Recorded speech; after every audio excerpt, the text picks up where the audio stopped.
যদি কেউ ভুল করে তার বিরুদ্ধে অ্যাকশন হবে, যদি কেউ ভুল করে তার বিরুদ্ধে পানিশমেন্ট হবে, যদি কেউ ভুল করে যদি আইনত প্রমাণিত হয় নিশ্চয়ই তার বিরুদ্ধে অ্যাকশন হবে। কিন্তু এখন মিডিয়া ট্রায়াল কিরম জানেন তো, জাজেরা ট্রায়াল করবার আগে মিডিয়াই আপনাকে আগে চোর বানিয়ে দিচ্ছে। তাদের মধ্যেও যে কত বড় বড় চোর আছে সেটা কিন্তু তারা দেখতে পায় না। তারা কিন্তু নানা রকম দালালি করে খায়। তাদের মধ্যে অনেকেই, আমি সবার কথা বলছি না, কিন্তু সবাইকে চোর বানায়। আজকে সঠিকভাবেই চিফ জাস্টিস সুপ্রিম কোর্টের রামান্না বলেছেন যে মিডিয়া ক্যাঙ্গারুর রোল প্লে করছে।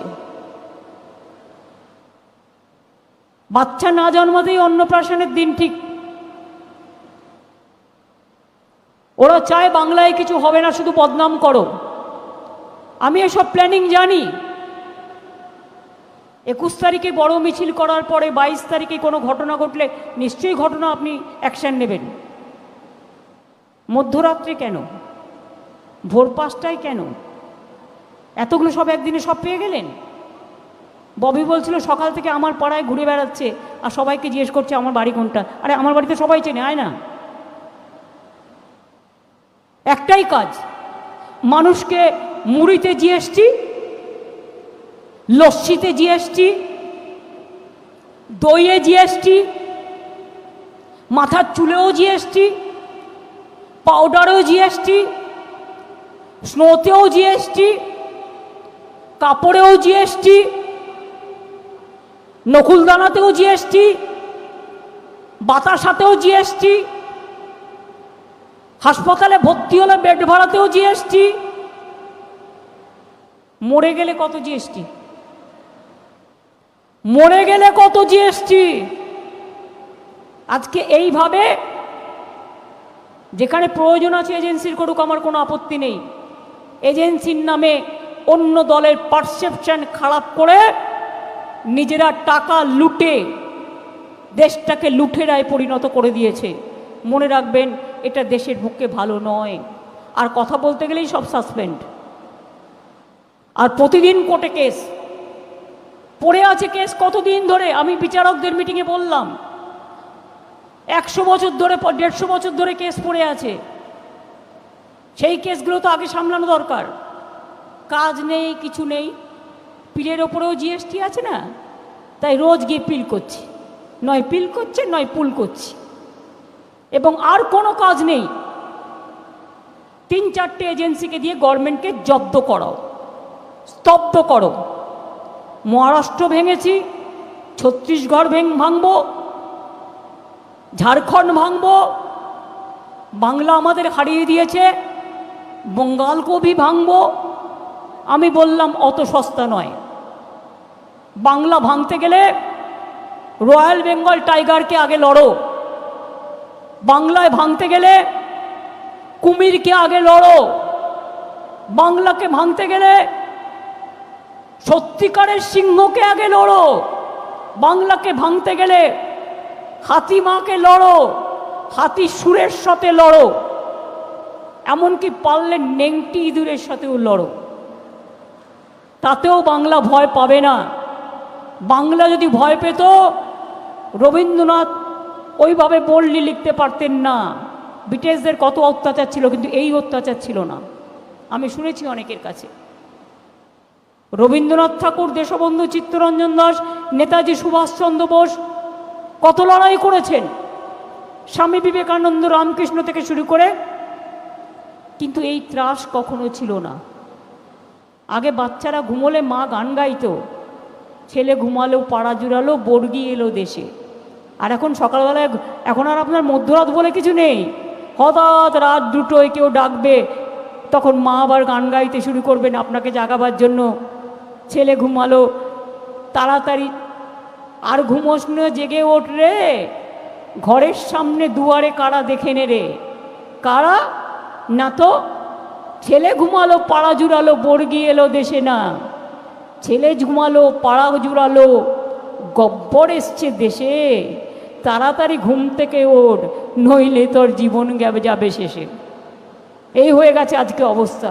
এই পরিস্থিতির মধ্যে দাঁড়িয়ে আমি বলতে চাই, যারা ইন্ডাস্ট্রিয়ালিস্ট আছেন ভয় পাবেন না। আপনাদেরও অনেকের বাড়িতে রেড হয়েছে আমি জানি, ইনকাম ট্যাক্স রেড হয়েছে, ইডি রেড হয়েছে, সিবিআই রেড হয়েছে। আর যারা আজকে ভাবছেন তারা সব জানতা, যা ইচ্ছে তাই করে যাবেন একতরফা, আমি এখনও চ্যালেঞ্জ করে বলে যাচ্ছি। আমি নিজে কনফিডেন্ট না হলে আমি এ কথা বলতাম না। আমি আমার প্রত্যেকটা লড়াইয়ে যখন আমি নিজে কনফিডেন্ট হয়েছি আমি তখন বলেছি। আমি আবার আপনাদের বলছি, 2024-এ বিজেপি আসবে না, আসবে না, আসবে না। কি অঙ্ক, কেন অঙ্ক, কোথার থেকে এলো, এত সিট কোথায় যাবে বলতে পারবো না। অ্যাস্ট্রোলজিকরাও বলতে শুরু করেছে, অ্যাস্ট্রোলজাররাও। সেই জন্যেই ওই বাড়ি ভেঙে নতুন বাড়ি তৈরি করা, ওই বাড়িতে যাবার আর হবে না। তো যে বাড়িতেই যান, ভাগ্য যদি খারাপ হয়, এই বাড়িতে গেলে ভাগ্য পাল্টাবে, আর ওই বাড়িতে গেলে ভাগ্যটা সোনা দিয়ে মুড়ে যাবে। এমনিতেই তো সোনায় মোড়া আছে আপনাদের, আপনাদের বেলায় তো কিছু হয় না।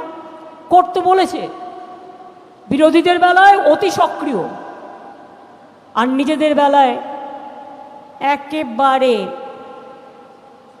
বেচারা ঘুম পেয়েছে, ঘুমিয়ে পড়েছে। এই হয়ে গেছে অবস্থা। এই অবস্থার মধ্যে দিয়ে লড়াই করছি, লড়াই চলবে। কখনো ভেঙে পড়বেন না, কখনো ভয় পাবেন না। মনে রাখবেন, লড়াই যত আসবে তত আরও ঔজ্জ্বল্য বাড়বে। লড়াই যত আসবে, যদি কেউ ইন্ডিভিজুয়াল দোষ করে, আমি বিত্তবানদের পক্ষে নই, আমি বিবেকবানদের পক্ষে। যদি কেউ লড়াই করে, যদি কেউ নিজের জন্য পার্টিকুলার করবার চেষ্টা করে, তার বিরুদ্ধে অ্যাকশান নাও, যদি তুমি আইনত অ্যাকশান করতে পারো, আমার কোনো আপত্তি নেই।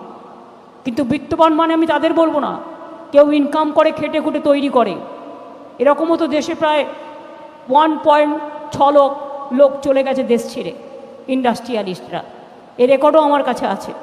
সুতরাং আমি বলবো যে আপনারা করুন ভালো করে, আমরা সব সময় আপনাদের সাথে আছি। সত্যম আমাকে কল্যাণ এক্ষুনি বললো, শ্রীরামপুরে একটা ওদের HRBCর বাড়ি আছে, 2 ফ্লোর একদম খালি আছে, তৈরি করা বাড়ি। যদি কেউ ইঞ্জিনিয়ারিং কলেজ করতে চায়, 4টে ফ্লোর খালি পুরো, যদি কেউ ইঞ্জিনিয়ারিং কলেজ করতে চায়, নিউলি কনস্ট্রাক্টেড, সুতরাং তুমি তাহলে কল্যাণের সাথে যোগাযোগ করো, ওটাও তোমরা একটা ইঞ্জিনিয়ারিং কলেজ করতে পারো, তাহলে আমাদের কিছু ইঞ্জিনিয়ারিং ছেলেমেয়েরা চান্স পাবে। আমি এটুকু বলে আমি উমেশকে বিশেষ করে আমার প্রাণ ভরা আশীর্বাদ, আমার ভালোবাসা, আমার ধন্যবাদ, আমার কৃতজ্ঞতা, এবং বিশেষ করে যারা উপস্থিত হয়েছেন আজকে উমেশের এই অনুষ্ঠানে নিজেদের বাজি রেখে, নিজেদের সম্মানিত করে উমেশের ইন্ডাস্ট্রিকে আশীর্বাদ করতে, আমি তাদেরও বলি, তাদেরও যেন খুব ভালো হয়, তাদের পরিবারও ভালো থাকুক, সুন্দর থাকুক, সুস্থ থাকুক, আপনারা খুব ভালো থাকুন। সামনে দুর্গাপুজো আসছে, এখন থেকে প্ল্যান তৈরি করুন এলাকায় এলাকায়, কিভাবে আমাদের ইনট্যাঞ্জেবল কার্নিভাল যে ইউনেস্কোর হেরিটেজ আমরা পেয়েছি, সেটাকে হাউ টু ইমপ্লিমেন্ট। আর কালকে সেক্রেটারিয়াল যে কমিটি আছে, কালকে আমাদের মিটিং আছে মনে হয় 3:30-র সময়, সৌজন্যে যারা মিটিংয়ে আমন্ত্রিত আছেন তারা নিশ্চয়ই আসবেন। ভালো থাকবেন, অনেক অনেক ধন্যবাদ। জয় হিন্দ, বন্দে মাতরম, জয় বাংলা।